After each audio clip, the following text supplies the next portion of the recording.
Philippines के एक मछली पकड़ने वाले की किस्मत इस वक्त चमकी जब वो मछली पकड़ने के लिए समुद्र में गया तो इसकी कश्ती का एंकर एक जगह फंस गया।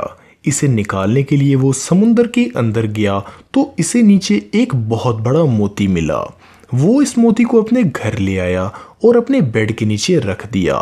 इसने इस मोती पर ज्यादा तवज्जो नहीं दी, लेकिन 10 साल के बाद जब वो अपने घर से जाने लगा तो इसने इस मोती को अपनी खाला को दे दिया। इसकी खाला को ये मोती बहुत कीमती लगा। इसकी खाला ने इस मोती को एक्सपर्ट्स को दिखाया।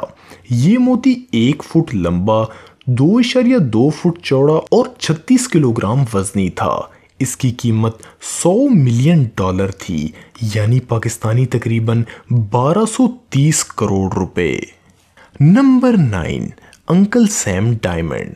दोस्तों, मैं जिस जगह के बारे में आपको बताने लगा हूं, ये दुनिया की वाहिद जगह है जहां आपको हीरे मिल सकते हैं और आप इनको ढूंढ सकते हैं, वो भी फ्री में।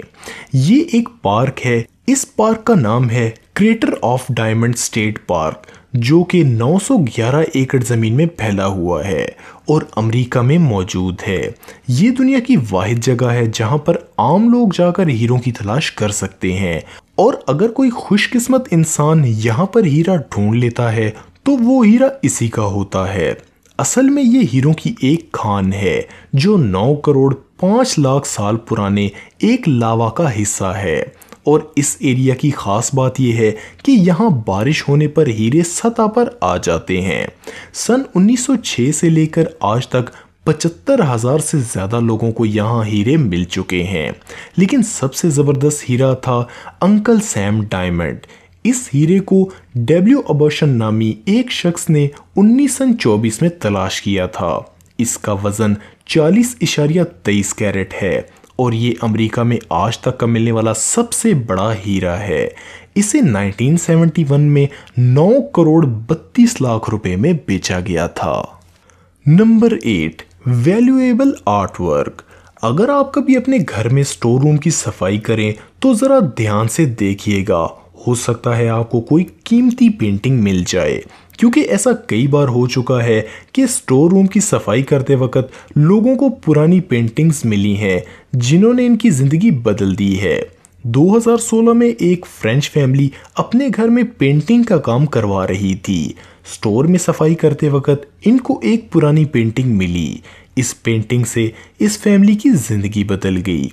ये तस्वीर इतनी कीमती थी कि इसके बदले में इन्हें $150 मिलियन यानी पाकिस्तानी 1 अरब 80 करोड़ रुपए मिले। Number 7, the Rosetta Stone. Rosetta Stone आज तक के मिलने वाले सबसे कीमती स्टोन्स में से एक है। ये मिस्र के कदीम ज़माने का पत्थर है। इस पत्थर में ग्रीक और मिस्री दोनों ज़बानों में लिखा हुआ है। ये ग्रीक और मिस्र की कदीम सियासत का कोई प्रोपेगेंडा लगता है, इसलिए इसे इतना कीमती समझा जाता है। जंगों के बाद ये पत्थर ज़मीन में दब गया था। इसकी खोज सन 1799 में हुई। इस पत्थर के मिलने के बाद हिस्ट्री के बहुत सारे राजों से पर्दाफाश हुआ। Number 6, the Chinese bowl. 2007 में न्यूयॉर्क में रहने वाले एक फैमिली की किस्मत तब बदली जब इन लोगों ने पुराने सामान की लगी सेल से अपने घर को डेकोरेट करने के लिए एक चाइनीज बाउल खरीदा, जो इन लोगों ने सिर्फ $3 में लिया। इस बाउल का साइज सिर्फ 5 इंच था, लेकिन इन लोगों को ये बाउल कुछ ज्यादा ही पुराना लग रहा था। वो इसे एक्सपर्ट्स के पास ले गए। जांच से पता चला कि ये बाउल 1000 साल पुराना डिंग बाउल है, जो चाइना की नॉर्टन साउंड डिंसिटी का हिस्सा है। इस एंटीक बाउल को वो सेल करने के लिए एक ऑक्शन में ले गए। इस ऑक्शन में वो बाउल $2.2 मिलियन में बिक गया, यानी पाकिस्तानी 27 करोड़ रुपए में। Number 5, secret collection of comics. 2011 में अमेरिका के इलाके वर्जीनिया में रहने वाला माइकल नाम का एक शख्स अपने स्टोर की सफाई कर रहा था तो इसे एक पुराना बॉक्स मिला जिसमें पड़ी थी कॉमिक बुक्स। 1 या 2 नहीं बल्कि पूरी 345। ये कॉमिक्स इसके अंकल की थीं। लेकिन कॉमिक बुक्स कोई खजाना तो नहीं होती, लेकिन ये कॉमिक्स किसी खजाने से कम भी नहीं थी। ये 1930 से 1940 की कॉमिक्स थीं। इस वक्त को गोल्डन एज ऑफ कॉमिक्स कहा जाता था। इस खजाने की सबसे खास बात यह थी कि इसमें एक्शन कॉमिक नंबर 1 थी। ये पहली किताब थी जिसमें सुपरमैन के बारे में इंट्रोड्यूस करवाया गया था। इसके अलावा इस बॉक्स में बैटमैन नंबर 1 भी थी। माइकल ने इन्हें एक एक करके बेचना शुरू कर दिया।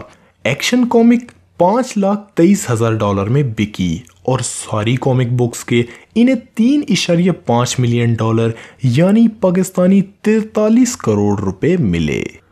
नंबर 4, हनुमान दोका महल का खजाना। 2011 में नेपाल में मौजूद 16वीं सदी के दोका महल की जगह में रिपेयरिंग का काम चल रहा था। नेपाल के इलाके काठमांडू में मौजूद एक जगह में काम करते हुए वर्कर्स को तहखानों में मौजूद 3 बॉक्सेस मिले। इन बॉक्सेस में खजाना भरा हुआ था। इसके एक बॉक्स में मौजूद सोने चांदी के सिक्कों का वजन 300 किलोग्राम था।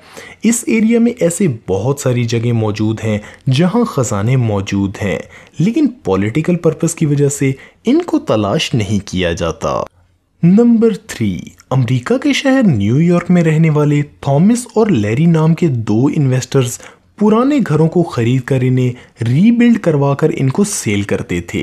2003 में इन्होंने एक पुराने घर को $3 लाख में खरीदा।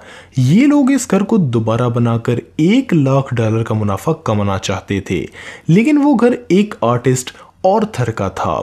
वहां इन्हें इस आर्टिस्ट की बहुत सारी पुरानी पेंटिंग्स मिली।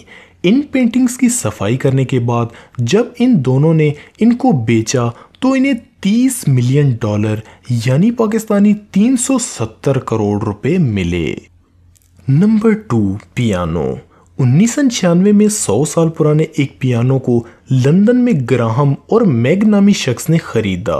2011 में इन्होंने इसे एक कॉलेज में डोनेट कर दिया। इसके बाद ये पियानो खराब हो गया। 2017 में जब टेक्नीशियंस को इस पुराने पियानो को ठीक करवाने के लिए बुलाया गया, तब जो हुआ इससे जानकर सब हैरान हो गए।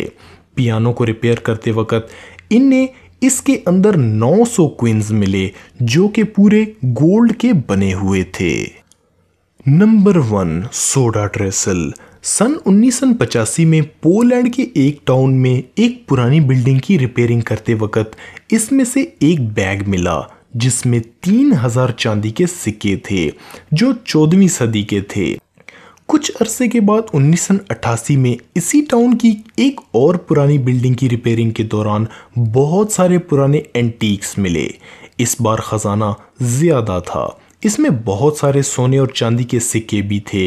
इसके अलावा ज्वेलरी और सोने का ताज भी था। इस खजाने की वैल्यू 1 अरब रुपए से भी ज्यादा थी।